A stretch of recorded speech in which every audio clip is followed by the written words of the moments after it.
Hi, I'm Jacob Cox. Welcome, guys. Today we're going to talk about some exciting things that are happening, and we're going to start right here with awakening. Once you awaken, it's hard to go back to sheep, and you're going to see how through this presentation that the Bible and other books talk about how sheep, they explain the sheep in the Old Testament and other books. What does that mean? It's a metaphor for us. I think all of us we're like livestock, you know, and we're not accessing our full potential and our power. But once we jump out of the sheep den and we become a shepherd, we have a responsibility to help others, understanding what they are too, and that's what we're going to do here today. So we want to go from a world that's over here in peril like this, in our lives for that matter. That's the fire, the industry, the systems. We're taking from the planet in a very unharmonious way. And we want to shift. We want to shift our lives. We want to shift our world over to something more like this, where we have beautiful skies and the animals and the rivers are flowing, and the people are having babies, and nature is just free flowing with the energy and the love, as opposed to over here where we're just taking from it. And this is something we can do.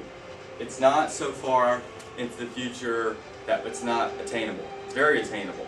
And it's something that can happen, I think, very quickly once we get a small portion of people on our planet to awaken, to open up their third eye and awaken to who are we completely, and take back our power.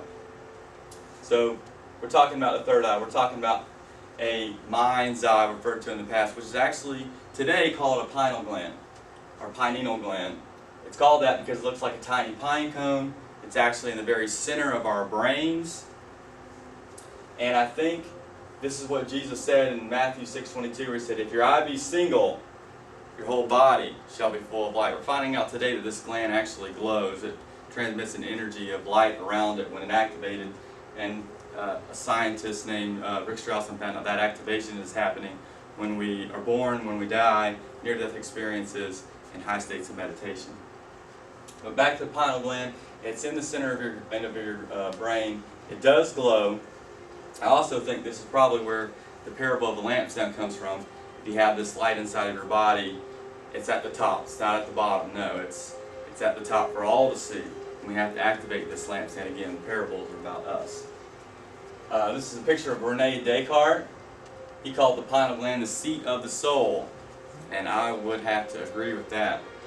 This is the pineal gland that's actually calcified with fluoride from water.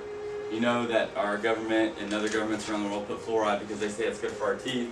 There actually is no scientific basis for that it's actually of a poison. There's actually fluoride found in rat poison and things like that. So this is a very toxic chemical. It's very bad for you, and in high amounts it'll kill you.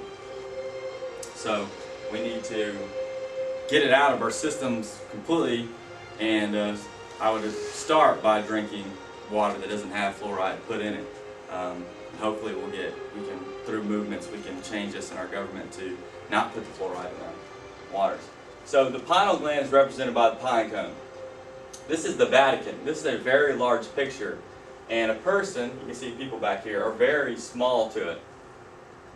And this is also a green pine cone, which is a baby pine cone, an undeveloped pine cone. That's what they want you to have. So you're not accessing your full power. This is Sumerian god holding a pine cone. The Pope's staff has a pine cone in it. Up here you see the same thing. The staff of Osiris has a pine cone in it. This is Bacchus in Greek, Dionysus Greek, and you can see both of them have a pine cone on top of their staff.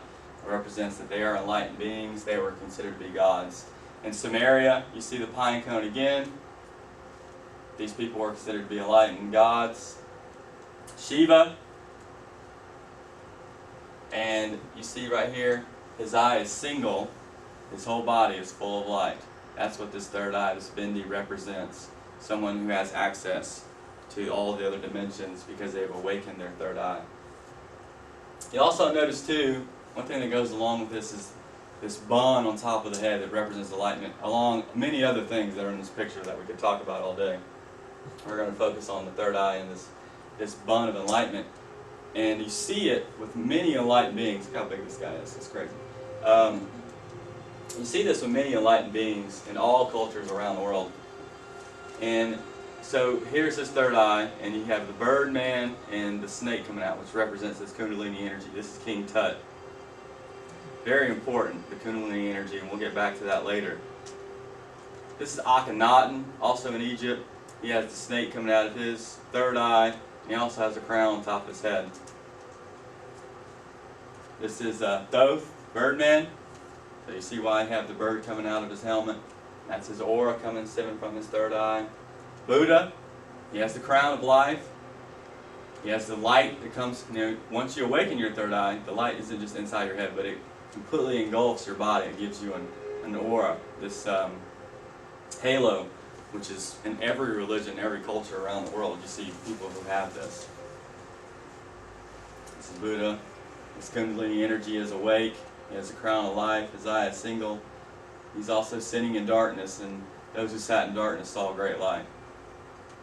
See, his eye is single. His crown of life that's on top of his head. The aura that goes around his head. This is great. And these people are all disciples. And I think it's awesome to see these animals, the rabbits, the birds, the deers that are all around him. You hear about Daniel and the lion's den. Daniel closed the mouth of the lions.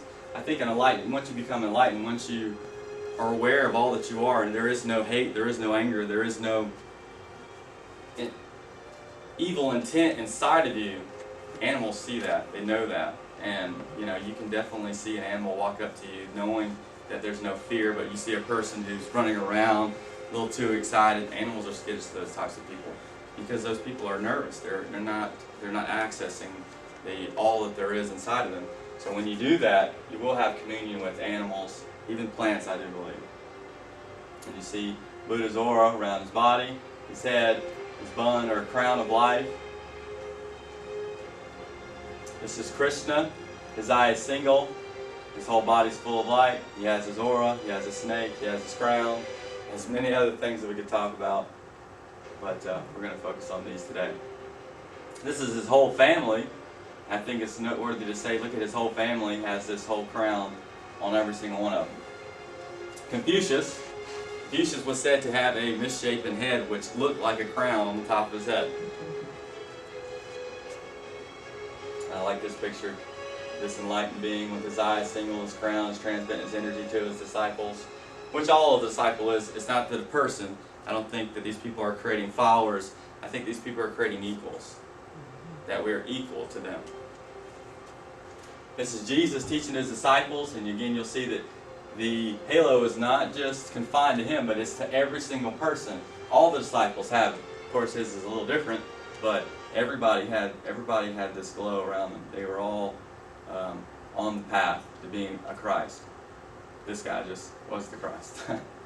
So one thing we don't normally see with Jesus is this crown, but we do know in the story that they put the crown of thorns on his head, that he referred to himself as a king, or people said he was the king of the Jews.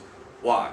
Is it that the very top of your head is called what? The crown of your head. So maybe there is, I believe that there is this bud of enlightenment that we can grow, and that'll help, that happens once we reach this full awakening of our third eye inside of us.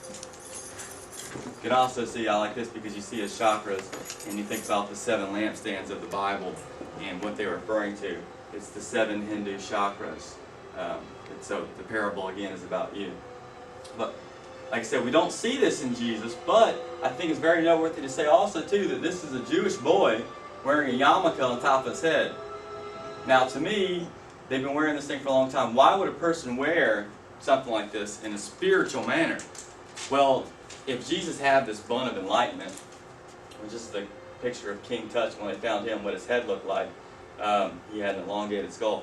I would say once a person reached the enlightenment stage and this crown, this crown of life, referred to in the book of Revelations, actually you grow it on the back of your head and it can't be taken from you. I think that they wrap this crown of thorns around the top of his head, right there at the end. And it makes sense. Why would they be doing this? Flattery. Imitation is the highest form of flattery. You do things because of someone who seems to be above you, or someone who has access to something that you don't have, so they're imitating this person. And it also does say in the Bible, which of you can add a cubit to your stature just by adding thought. And if you're going to add a cubit, which is measurement to your body, by thinking, where do you think it would be? And we see cartoons and television where they have these geniuses who have big heads and stuff all the time. Makes sense. That means to me that when you talk about the elongated skulls that are all over the world that people are mimicking and acting like, that means that they're not just, not to say that they're not completely people from other planets, but they're people from our own stock as well. They have reached something, and the reason that they're being mimicked is because they have something or they can do things that a normal person can't do. Which would also explain why a magician, which comes from the word magi, the three wise men. Magi is a wonder worker, a miracle worker, someone who could do things that the modern day person couldn't do. Why would he be wearing, one, stars on his hat, but why would he be wearing something like that on top of his head? Cover up his crown. So he didn't look different. Because what happened to people? What happened to Jesus? What happened to Gandhi? What happened to Martin Luther King? What happened to witches and wizards? They were burned at the stake and they were killed. Who killed them? Christians. People who are supposed to be Christ-like, right? They're not, because they didn't know what the Christ was. They're holding up the messenger and they forgot what the message was. So this gland inside your head is your inner sun. It's accessing this part of yourself that allows your light body, this astral body, rainbow body, to go to other dimensions and bring back information for you. So this is what happens when you go to sleep. The light goes out, your pineal gland turns on, you fall asleep, and then a dream is your astral body going to other dimensions and you're having encounters with whoever, your grandparents, your ancestors, spiritual beings. That's what's happening. And not just in sleep, but when you're fully awake, they're around us all the time, and you can actually be in contact with them now. And that's what this dream is. It's this dimethyltryptamine, this chemical compound that's being manufactured inside of your brain, is a psychedelic substance that's taking you to other dimensions, even other worlds and other galaxies, and you can go explore anything you want to. You don't have to go somewhere in the physical, you can go somewhere in your astral body. And this is Krishna. He's has this snake, which is like his astral body, and there's a little him up here at the top, and that's his astral body going to other dimensions and other worlds. So like I said before, what is that's taking us to these other dimensions? Science today are calling it dimethyltryptamine, which is very close to serotonin. What happens when we sleep? Rick Strassman wrote a book where he gave people dimethyltryptamine in his hospital setting, and his book is about what happened to those people, what the pineal gland is. Found out some very fascinating things. For one, 49 days is what Tibetans believe for thousands of years it took to reincarnate. 49 days. At the 49th day of gestation, from when the sperm meets the egg, 49 days after that, you get your pineal gland and your gender. You're not even a person until the day 49. So that's where I'm talking about mixing spirituality and science. Today is helping us understand a little deeper what these people are talking about. They didn't get these numbers and things from just a random place. They were accessing something and they knew this stuff. So this is what the book looks like, DMT. This is a picture by Alex Gray on the front. And in my experiences, in my astral body projections, I've seen this grid, this eyeball grid, many, many times before I went to very in-depth dreams with grandparents and ancestors, and it's very, very, very cool. So it's that chemical that's taking us from the physical world into the spiritual world. That's here all the time, always, and it's inside of you. So this is by Alex Gray. This is a picture called the Net of Being. And I've actually been a little soul flying around in this precise image. I couldn't have described it any better. The colors and everything is right on. These little squares all represent galaxies. And when you're in this place, that head is beyond bigger than anything you could possibly imagine. It's infinite, very awesome. And the next couple pictures will be Alex Gray's pictures. And I think it's important to know this guy is obviously accessing higher worlds, higher dimensions. His pineal gland is obviously open to paint something like this. It's almost like he's seeing inside of us. You see that pineal gland accessing, open. This one's called praying, with that inner sun lit. and the light around his body, his eyes single, he is full of light, and he's in prayer. And you see this aura around the body, around the head, and the one around the body. I'm going to get to the one around the body and where that one comes from in a minute. This one's called light worker, and I think at some point, when you gather up enough light, blessed is he that is poor in spirit, you're blessed because you realize that spirit is something you can take in you. It's not something that you have to go seek at a church or something. It's something that we can all take in more of. But once you take in enough, you have to realize that you've been given something and that you have to share it. And that through this gift, it's going to be burdens. There's going to be things that you're going to have to do that, you know, you're going to be made fun of. People are going to not accept you. And I think that this is a great representation of the light worker for me. This is one about healing. It's very hard to see, but you can see Christ's image is right back here. And I've had some experiences that I feel like that's pretty similar, right on. This is called the cosmic Christ. Again, these are these beings that you come in contact with when you go to the other realms.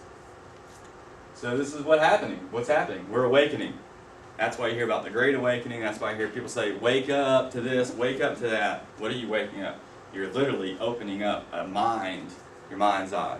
It has a lens, a cornea, a retina. It's filled with pineal sites for like rods and cones. So when you think of a red fire truck and close your eyes, you actually see that red fire truck in your brain because you have a mind's eye. And so this is what people are talking about. Wake up, awaken, the Great Awakening. So this is the full access to your brain.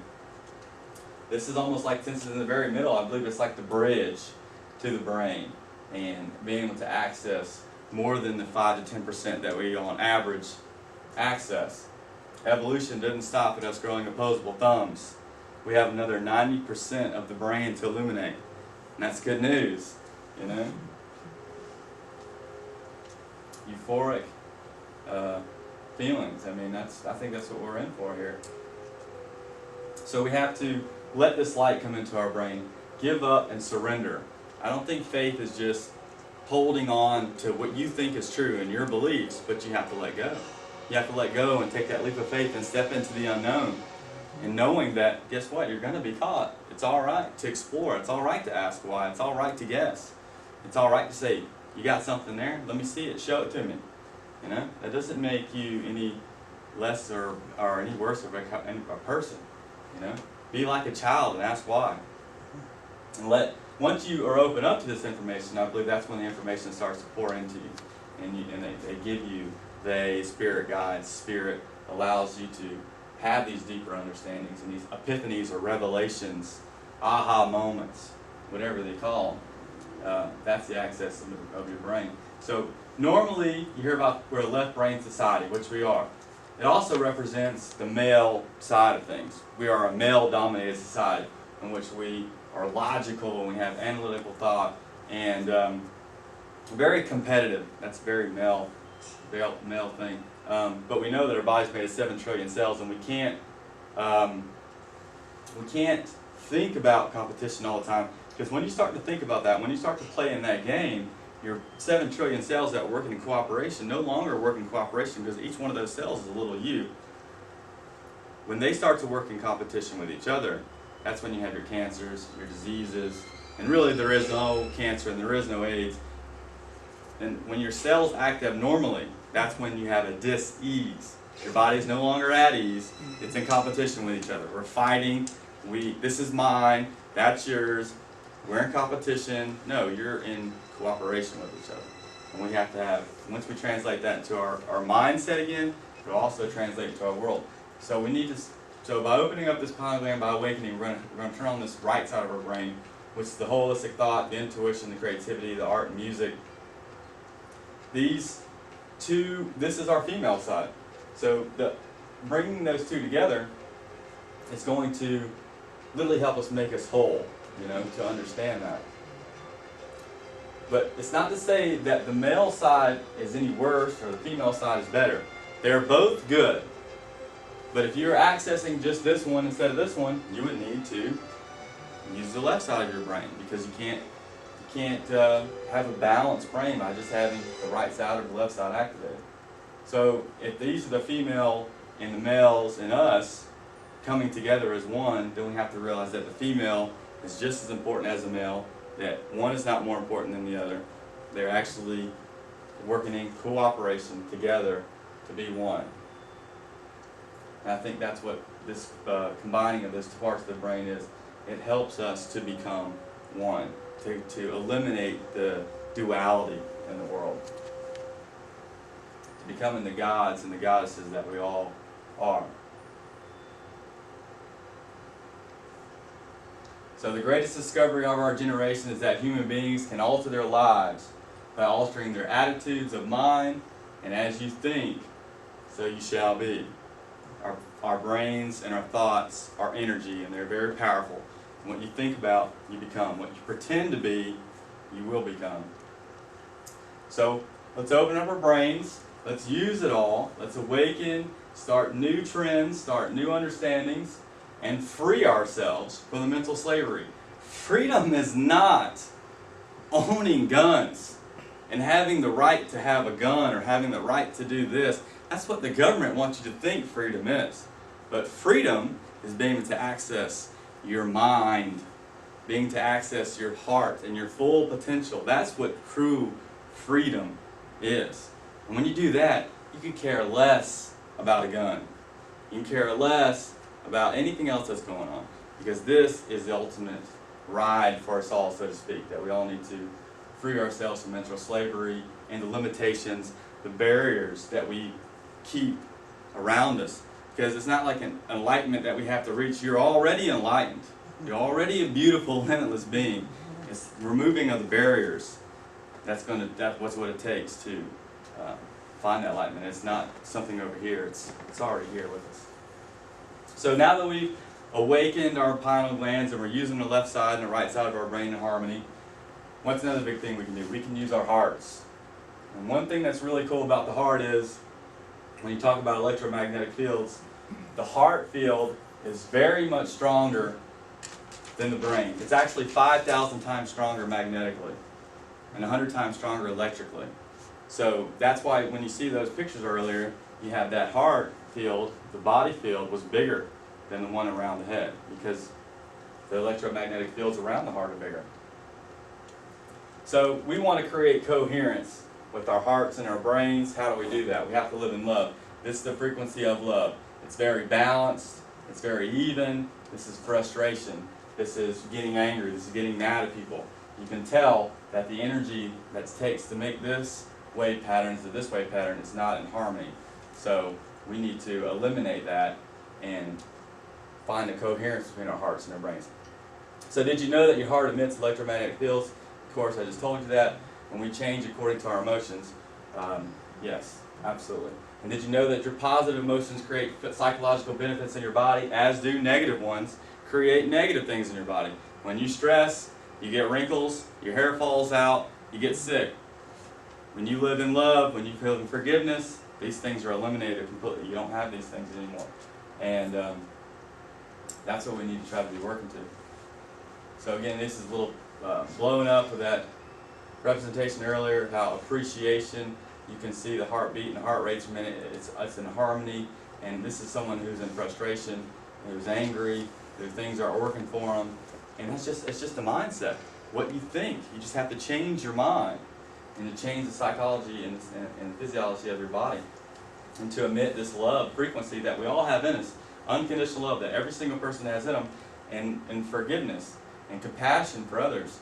When we start to do that, we emit a completely new frequency from ourselves. And so no matter what you get in, no matter what person you got to deal with today, the object is to forgive them, to accept them as they are. Don't try to change them. Don't try to do anything, but accept that person for who they are and love them for who they are, because ultimately that person is you.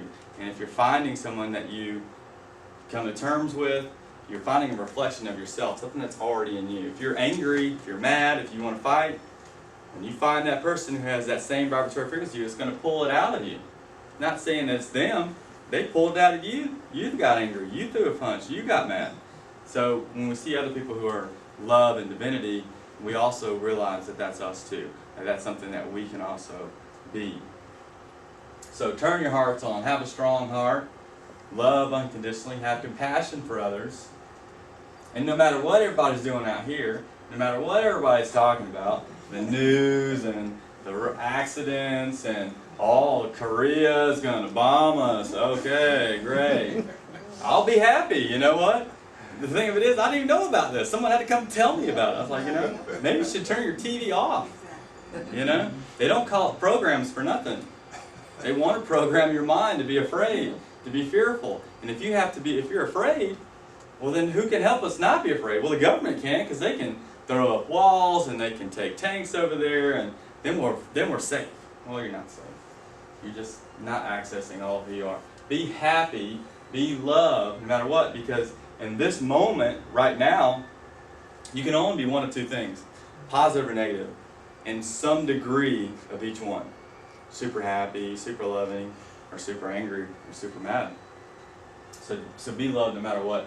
And let that frequency come out of your heart, and love, and transmit that to every person that you see on a daily basis. And a change of heart will change our world.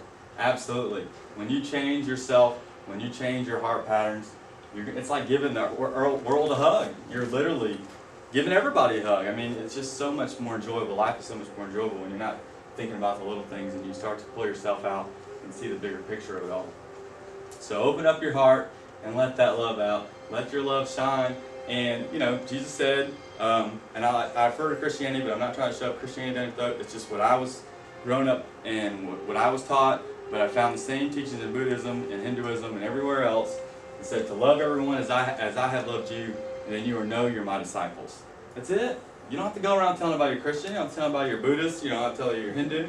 If you are emitting the love that you should be, people will see it. They'll know who you are and what you're doing and what you're up to. And then guess what? They'll want to be a part of it. I promise you, because once I started to do it, people started to just come out of the woodwork and say, wow, what are you doing? What's going on? Show me how you did that. I think this is a great picture, like I said, showing us that these toroidal fills are going around our bodies, and they're stemming from the heart, and no matter what's coming in, it's emitting love. And also it helps us understand too, some of these parables and things that he said. Jesus said, a good tree doesn't bear bad fruit, nor does a bad tree bear good fruit. So if we're a bad tree, which of course he wasn't talking about a tree like this, we're talking about us, because what are we? We're a tree. Our circulatory systems, our blood vessels, our nervous system branch out like trees. We are trees. And we're just like nature. We're not part of nature. We are part of nature. So your thoughts, whether they're good or bad, are going to create diseases and cancers in our bodies.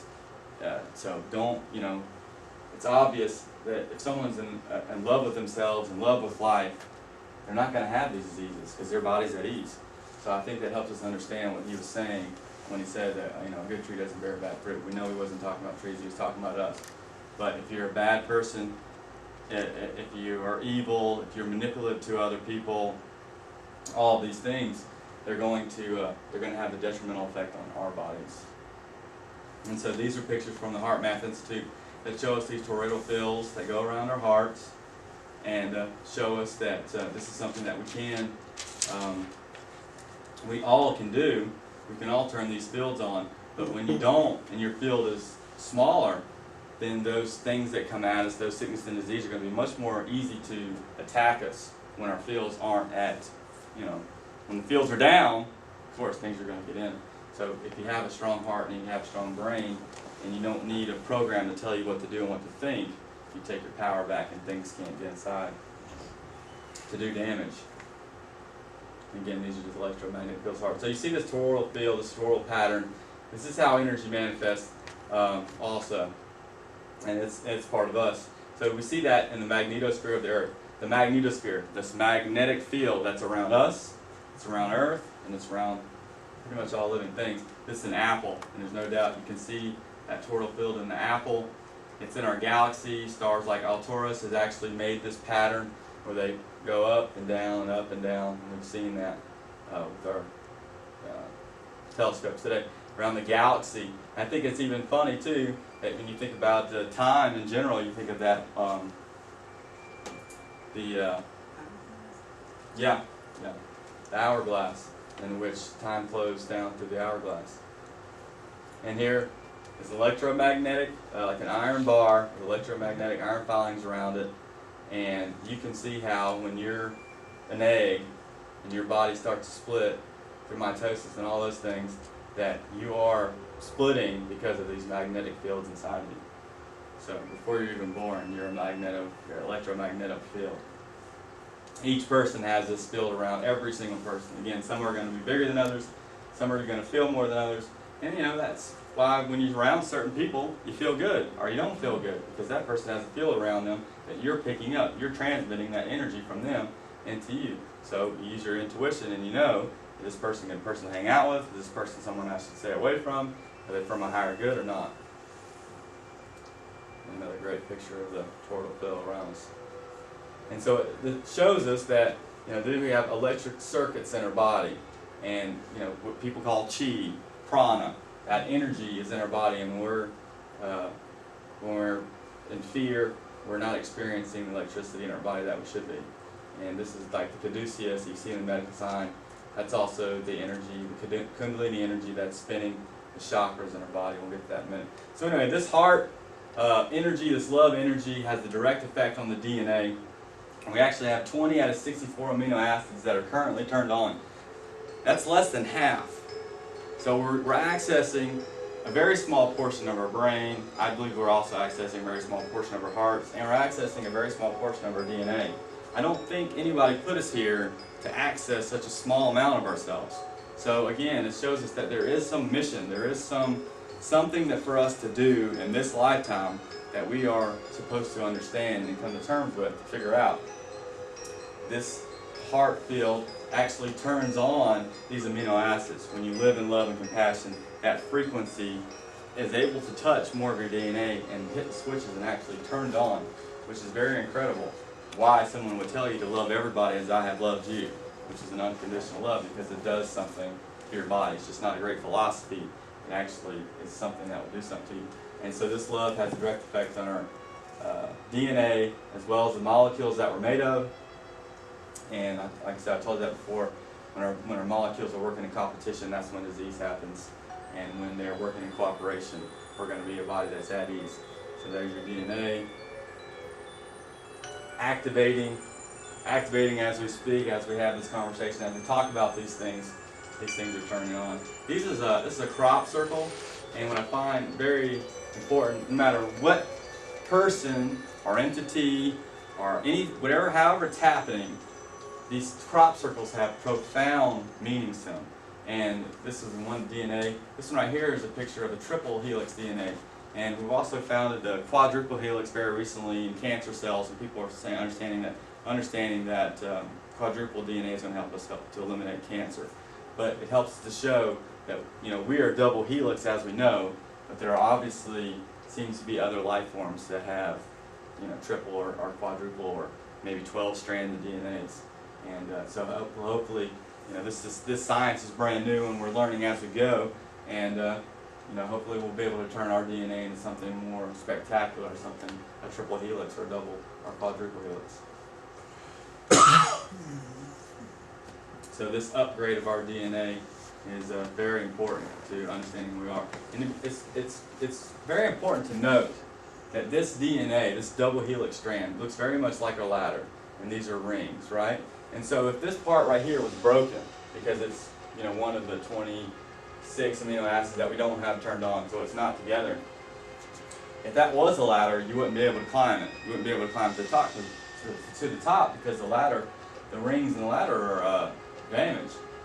But if you were to turn your complete self on, if you were to be able to unconditionally love everyone and turn all these broken DNAs on, then that ladder would be your ascension to heaven, to the other dimensions.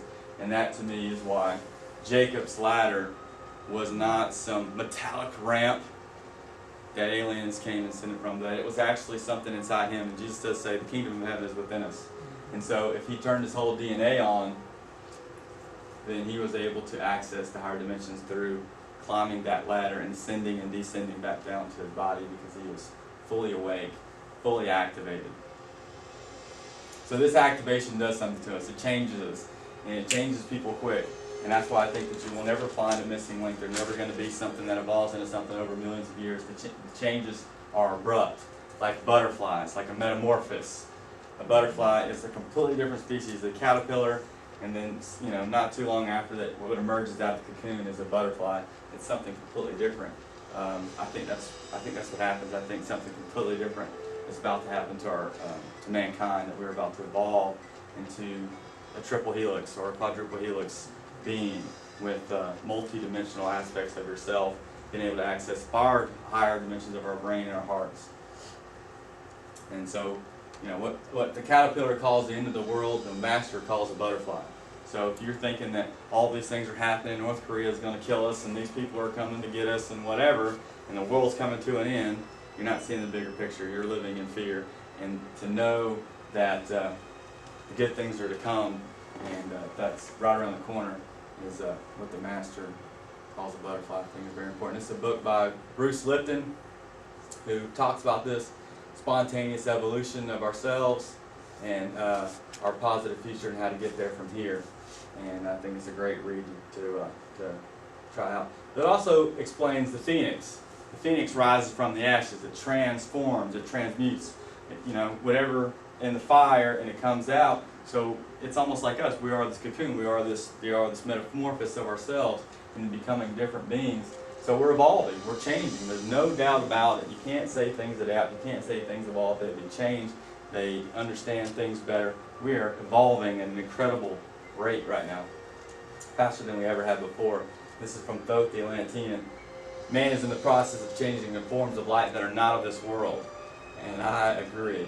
And I agree the things that people talked about, Apollo and Zeus and Jesus and Buddha and Krishna, were these people who had already changed their body into this light body. So we're talking about light body activation. We're talking about how do you turn these light fields on, how do you turn this inner knowing on. And so this is, I think it's a great picture that kind of shows us that when we live in fear, we live in these lower dimensions, that we aren't accessing all of who we are. So these are the 7 chakras. I think the Bible refers to them as the 7 lampstands. There are energy centers that Hindus have talked about for thousands of years, and today we find in modern day science that these parts of our body actually have the most nerves endings in our body. It's no coincidence. I don't believe that. I think that everything has a connection to it. We need to see the connection. The connection is people knew this in the past. They knew that these centers were there, and they knew how to activate them. So that's what we're here to do. We're here to activate these beautiful centers of ourselves, to enlighten ourselves, to enlighten our bodies, to turn our Merkaba fields on and be able to access those other dimensions and become all that we are. So get activated. It's not something that anybody can do for you. It's something that you can only do for yourself. It's only within you. There may be gurus, there may be people that come around in your life that are teachers that help you to activate it, but all in all, no one can do it for you. They can only show you the door. You have to walk through it yourself. And I think a great way to do that is meditation.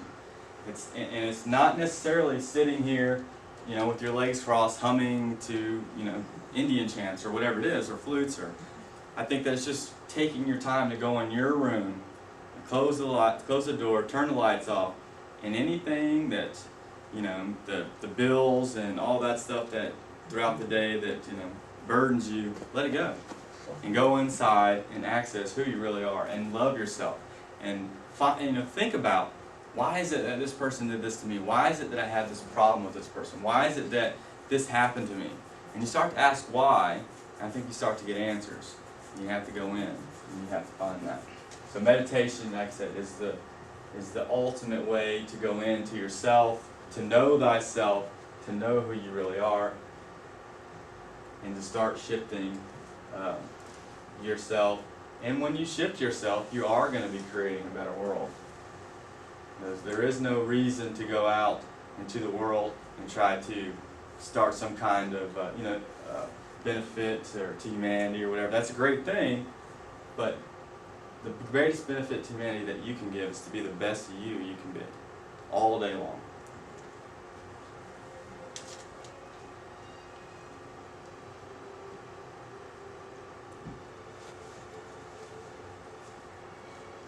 And so you see down here Kundalini serpent at the bottom. And I think that's important. These Kundalini energies that go up our backbone, and there's 33 pieces of your backbone, right? Very, very symbolic to the 33 years that Jesus Christ lived. Also very symbolic to the 33 degrees of masonry. When you become a 33-degree mason, you become a master. I believe this is what they're talking about, the 33 vertebrae of the spine. And this Kundalini energy is going up. It's also coming down, which is creating the spin of the chakras. You're spinning your systems. You're like a gear. You're literally an engine turning. But when these things don't turn right, when your centers are down, when you're out of balance, your body's out of balance, and your spiritual body's out of balance. And that's, like I said, where you get the sickness from. A little close-up picture of the serpent going up the spine. And I believe this is the caduceus. So you see the two energies going up the spine in harmony. And this would be a fully enlightened being. And again, this is why you see this as a medical sign on ambulances in hospitals today. I think even looking at this picture turns your DNA on and makes you feel better. And I think that's why they told Moses to build that staff with the snakes on it, told people to look at it because they were sick. I believe that just looking at the spiral turns your DNA on. So this is the vertebrae of the spine, and I think this is that crown of life.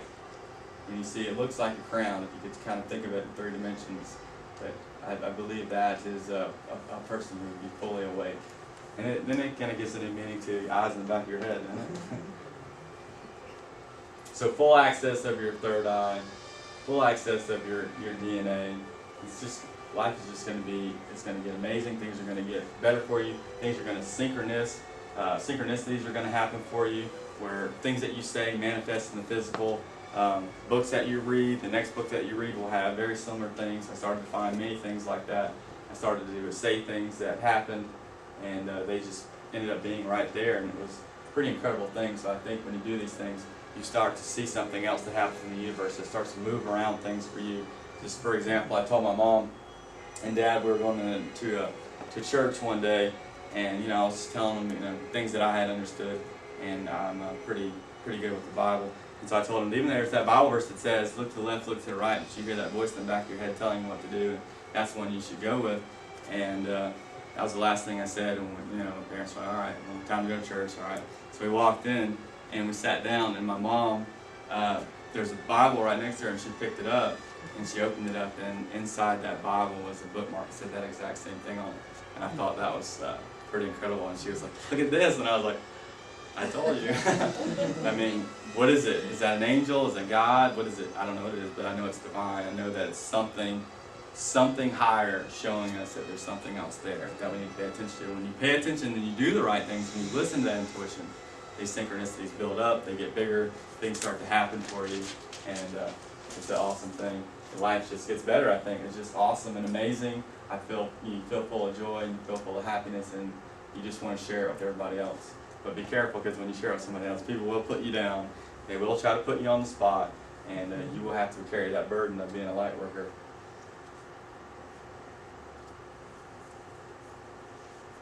I think these are just great pictures to show us that we are all that ever has been and ever will be. And we are a part of God as much as a drop of water is in the ocean. And it's only separate when you look at it. But when you take a step back and look at the whole thing, you see the whole ocean. But we are all like tiny little waves upon that ocean of existence, of consciousness. Each one of us is a co-creator, a fractal of the whole. That's why we are made in His own image after our own likeness, because we are godlike.